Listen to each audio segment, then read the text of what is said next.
computer. All right, good morning.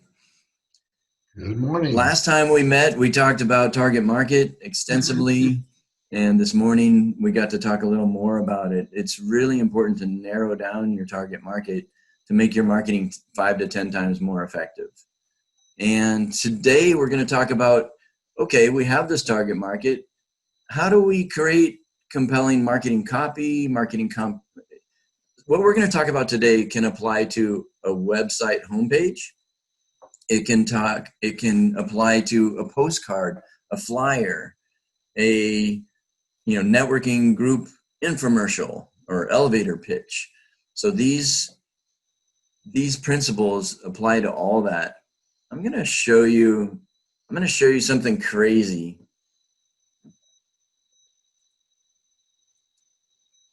But before I show you something crazy, I just want to remind you guys that I love you guys. I'm so psyched to have you here. And I just feel like we're growing as a community and in support of each other. And so it's a place to be positive, supportive, honest, open, vulnerable. If anything is ever said on a call and I'm recording it and you don't want it to be public information, just let me know and I'll edit that part out. So it's truly a safe, supportive learning environment for all of us. And if I don't know the answer to something, you guys have jumped in and provided great, additional information or answers. So the crazy thing I want to show you is I heard about this line of purses. It's called a Berkin, and Berkin purses go anywhere from $20,000, $30,000, $50,000. Simone, do you have a Berkin purse yet? Yeah, probably a whole line of different colors. Well, I found this Hermes purse, and I don't know what it's made out of. Hopefully not real alligators. Or yeah, it looks like it's crocodile. Maybe it's fake crocodile to make us feel better. But the point is, this purse is $94,000. So, we've talked about pricing. Today we're going to talk about USP and then go into marketing copy. It's really important to do it in that order. But isn't this crazy? Maybe it's not crazy for people with more zeros than we have currently. That's a narrow target market. Yeah, you're right, Ken. But one sale, I'd make one sale and I'd take the rest of the year off. And then, in January, work on another sale. So the point of this is just to have some fun, but also going into the next topic of conversation, be it the USP, unique selling proposition, or market dominating position. This is really important, and you'll see how it fits into our messaging. Hey, Joe. Here's another example. This is a cheap purse. Probably cheap because it's just pepperoni. There's no mushrooms, there's no bell peppers or pineapple. But this is the pepperoni pizza clutch bag for $5,695. And this purse exemplifies a USP. It's unique. It opens up. It has like shiny gold on the inside. It looks like little bites are taken out of it. Like that's a unique creation. That's a piece of art. I think that's even better than the crocodile bag. So anyway, just having a little fun here. So hey, USP, yeah, Ken. I don't know if you noticed, but on the crocodile one, they charge $15 for shipping. Ah, thank you. I was going to point that out. Like what? Why? You nailed part of the point of that was to show you guys, like, you can even with a price tag like that, you can make a better offer, and a better offer would be free shipping. But you know what? That target market may not care about free shipping. I bet they've done tens of thousands of dollars worth of research on every single piece that's on that page and all their marketing copy. So I thought it was funny. It is funny. $15 on a $94,000 purchase. And just to let you know, that's $125,000 my price. So I'm out. Yeah. Yeah, you're like, whoa. I mean, if I sold a purse for $94,000, I would have a guy in a limo with a tuxedo or a gal, whatever, you know, my customer preference would be, and hand deliver it. Right. So that's what we're talking about in the USP. How can our business be better, faster, stronger? And we don't have to make it much more time consuming or have a lot of extra cost to us to be truly unique, special, different, and better. So I think what's really helpful in this case is to throw out some examples. And some of you guys may have heard this example, but I love this example. There was a daycare business out in the Phoenix area, and there's a lot of daycare businesses out there. There's at that point, there was a lot of cheap real estate. People were inheriting homes. They didn't have to charge much. They're like, how can we run this business? And what they did, one, they started with the target market, and they said, all right, I'm not going to belabor this point, but they said, we're going to target dual income parents that are a little bit older. So they have some money. They really value their kids. They had kids a little later. They understand the value of education. They want to set their kids up for success. So not only demographically, but psychographically, they got to understand their market. And they said, oh, what are some things we can do that are unique, special, different, and better, but don't cost us a whole lot more? Well, one, we can increase our price, like we've talked about, but what we want the value to price ratio to be high for our particular clients. And that's the best way to run a business. So they bought some fairly inexpensive closed circuit cameras, because one of the parents' concerns was safety. They don't know these people really well. And so they want to be able to log on their computer and check on their kids. What's going on? Are they safe? Are they being beaten up? Are they wearing masks? Little COVID joke. And so that was one thing they did. The other thing they did is, instead of Barney videos, they had, whether it was Baby Mozart or just more educational videos, whether it was math or reading, and give their kids a little leg up. And the other thing they did is they changed the menu or the diet so that it was healthier for the kids, but it was still tasty and the kids would eat it. But see how they're really catering to the decision maker, the people that are paying the bill. They got to know them demographically, psychographically, and they created a USP. So that's like, how many daycare centers do that? Out of all the daycare centers, it's a smaller minority. And this is something that we can do for our businesses. And it just takes creativity, and the answers may not come. So you may want to form a focus group. You may want to meet with some of your clients and get ideas. How can we improve? What don't you like? What else can we add? What other products and services? How can we do things differently, better? How can we make it more convenient for you? That's all about creating your USP. Now, who knows what IR versus EP is? I'm so glad you asked that question. Because I'm looking forward to the answer. All right, awesome. Me too. IR, and write this down because this is so important. IR is internal reality. EP is external perception. External perception, or EP, equals marketing copy. And I'll include images in marketing copy or videos. And what a lot of people do, unscrupulous people. Can you, I'm sorry to interrupt, but can you say that? What equals marketing? EP, external perception. Okay. Equals marketing. And so there's a couple of problems out there in the real world. One problem is the EP, or people's marketing. If you look at certain industries, almost everybody says the exact damn thing, or platitudes. Like, we have 84 years of combined experience. We have excellent customer service, blah, blah, blah, blah, blah. So when you change your internal reality to truly be better, then your message or your external perception, you can tell the truth and stand out, right? You're not saying what everybody else is saying, and you're going to grab people's attention.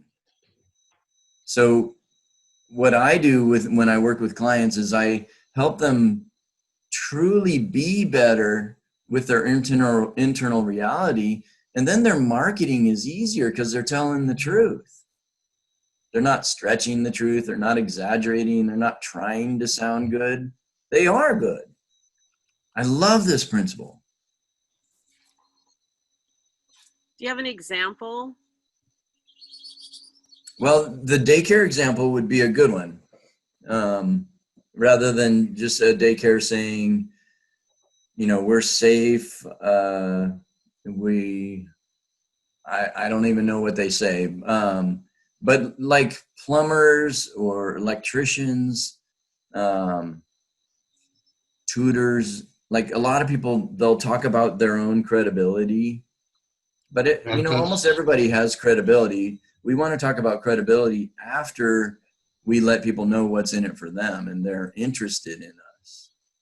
And I'll go into that with the copywriting model. But let's see.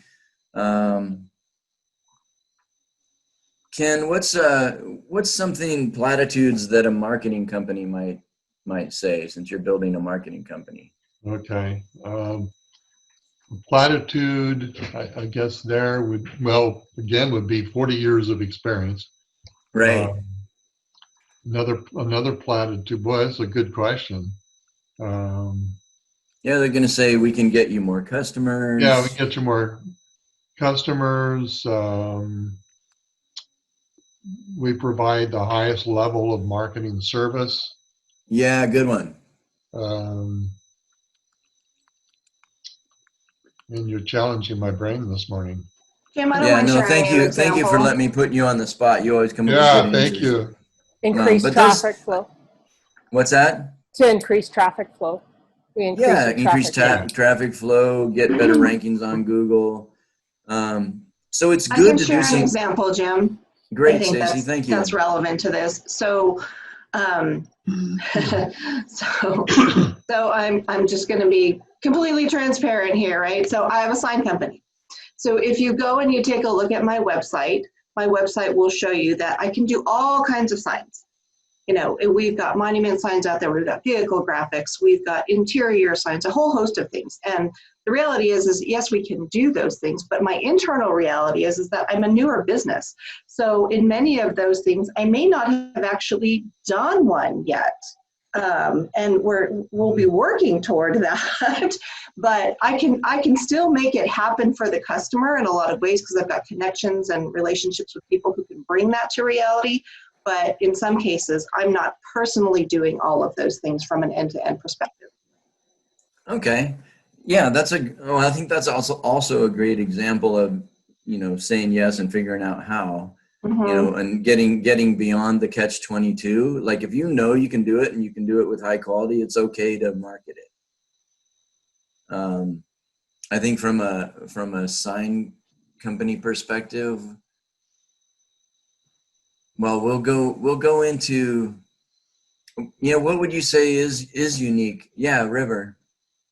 So, Stacey, you're in a company and you're just starting this out and you're trying to figure out like what kind of marketing copy would be internal reality, given that you're a new company. No, I'm not sure I'm following your question. I think where I am right now, right, if you go to my website, you will see all of those services that we can provide. And like I was saying, like my reality is that I haven't necessarily done all of those things yet. So we've got pictures representing that. And if somebody comes to me for a certain item, we can actually find a way to make it happen. I just may not be doing all of those things personally at this point in time. Yeah. So River, I don't think that's the clearest example for the question you're asking. But I think that as far as like, is there a feeling that you aren't up for the job, or you're putting those, I'm not quite sure. Are you? Yeah, let's not expand on that example. Okay, go ahead. Like I said, I think it's an example of, putting services out there that you can do, and then following up with quality work and creativity and partnerships with people that can do a joint venture on it or whatever. But let me give another example. When I started my web design business and SEO business, what I did is I listened to the complaints from people that had experience with other companies in the industry. So, for example, not SEO companies over-promising and under-delivering, or not having admin access to their website, not being able to update their website themselves. So complaint. And so I structured my business to address those complaints. And so that was the internal reality. I said, how can I do this so that people can have admin access, but they don't actually screw up the site? But if something happens to me, they can still move on. I'm not going to hold them hostage. I'm not going to charge them an inordinate amount of money. So that's just an example of truly being better than the competition and running a business on integrity and results rather than promises. In a lot of industries, there's unscrupulous people. In the coaching industry, there's a lot of people that, there's like, I think that's a great example. How are you unique and special, and who do you really help, and what results have you gotten for people? And so that's what we're talking about with the internal reality versus external perception. And it may make more sense when we go into the marketing copy model and the elements, but this is the foundation. If you're really not better than the competition, then I highly recommend spending some time. You can use you can ask other people, you can have focus groups, you can ask current, former clients. You can also, I call it like the praying model, talk to your highest self or just ask the question, put it out there, and ideas and creative solutions will come. Is that helpful in at least making forward progress on your question? Yeah, I definitely think that going out and doing some research, doing some interviewing and asking is good. Because like the sign company, I'm thinking, people come up with, their thing, like, hey, we're going to get it to you faster than anyone else, or we're going to get you the sign that you want. You know what I mean? Like, so there's like these unique ways that you make you stand out. Exactly. And it could be not just excellent customer service, but we spend time up front, meet with you, make sure that we know exactly all the specifications that you want, the colors, the shading, whatever, so that you get exactly what you want. So really specific examples. And then notice, I'm not saying the value to price ratio, and that's why I put the Hermes purse up there, because we do not want to say, we're the low price leader. It's just too painful. It is. All right. So does anybody know who this guy is?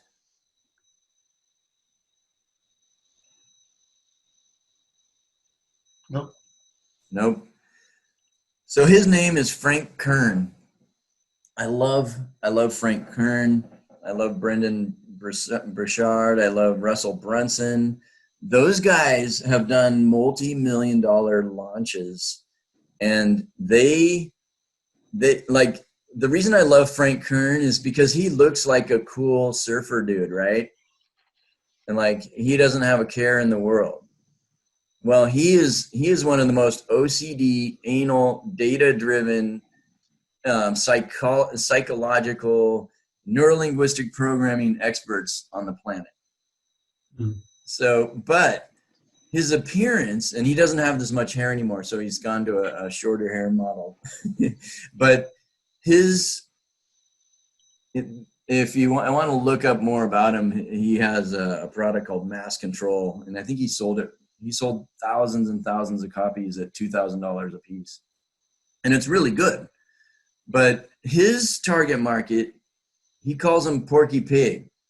So it's like middle-aged guys trying to do internet marketing, failing. Their wife is nagging at them, but what they really want to be is Zorro. They want to be cool. They want to be like Frank Kern, have long hair, go surfing, have 3-day growth on their beard. And then what you don't see in the picture is he wears like these cool, hip, bell-bottom-ish jeans and flip-flops. So he's like the penultimate handsome, cool guy that these guys want to be like. And his programs and his systems and his training are all designed to make their dreams come true. So I just use him as an example because, the things I just said are things that he said. But I studied him like 8 to 10 years ago, and I still remember his avatar. Like the Porky Pig that wants to be Zorro, that is so memorable and so visual and visceral. So study these guys. They have teams and teams of people and split testing. Motley Fool is another company, Pepsi. Like, you don't have to use their messages, but if their opt-in box is in a certain place and it's a certain color, and make sure that you're following somebody that has a similar target market, obviously. But we can follow these big guns and leverage the research that they've done. So enough about Frank Kern. The marketing copy, I love this model. It's a 4-step model. It's simple and it works. And you'll see in the next slide that we can expand on this, but this is the basics. So now you know your target market psychographically, demographically, geographically.